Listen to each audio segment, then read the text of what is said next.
राजन, शर्त फिर से वही है, तुम अगर बोले तो मैं फिर से पीपल के पेड़ पर चला जाऊंगा। मैं एक और कहानी सुनाता हूँ। बहुत समय पहले एक भोगवती नाम की नगरी थी। उसमें राजा इंद्रसेन राज्य करता था। राजा के पास एक बहुत चतुर और जादुई चिंतामणि नाम का तोता था। वह तोता बोलता था और भविष्यवाणी करता था। एक दिन राजा ने तोते से पूछा, बताओ चिंतामणि, मेरा विवाह किससे होगा? वो लड़की कहाँ रहती है? महाराज, आपका विवाह कनकपुर राज्य की बहुत सुंदर राजकुमारी कमलावती से होगा। विवाह के बाद राजकुमारी आपसे बहुत प्रेम करेंगी, किंतु क्या? राजकुमारी एक बड़ा पाप करेंगी जो तुम्हें संकट में डाल सकता है। कैसा पाप? चिंतामणि सीधे सीधे बताओ, बातों को गोल गोल ना घुमाओ। राजकुमारी ही तुम्हारी मौत का कारण बनेगी और फिर किसी और से विवाह करेंगी। राजा बहुत दुखी हुआ। सैनिक, इधर आओ और इस बदजुबान तोते को मार डालो। जी महाराज।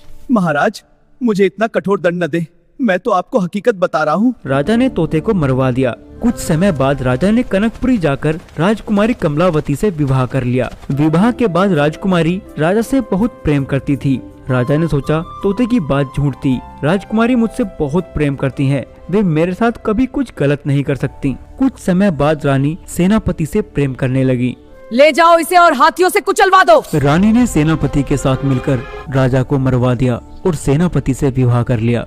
तो बताओ राजन, पाप किसका बड़ा?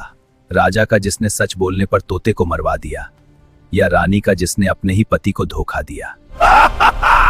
बोलो राजन, अगर जवाब जानते हुए भी नहीं बोले तो मैं तुम्हारी मुंडी मरोड़ दूंगा। राजा ने क्रोध में आकर तोते को मरवा दिया और वहीं रानी ने पूरे होशो हवास में राजा को मरवाया। निसंदेह रानी का पाप राजा के पाप से कहीं बड़ा है।